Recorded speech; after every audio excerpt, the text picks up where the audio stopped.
Hey everyone, welcome back to the channel. In today's video, I'm going to show you exactly how to remove a timer in Canva. Now, sometimes you add a countdown or animated timer and later you want it to go. So this quick guide is going to help you how you can do it.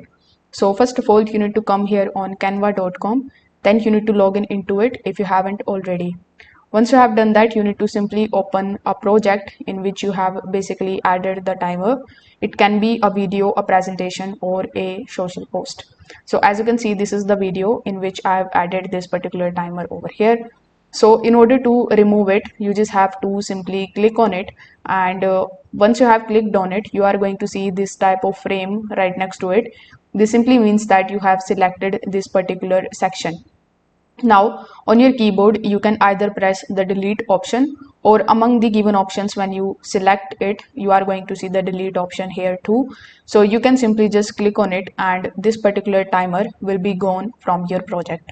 So you can do it with whichever element you have added here. You just have to select it, then click on the option of delete or press delete on your keyboard and it will be gone. If this video helped you out, make sure that you like this video and subscribe to the channel. Thanks for watching.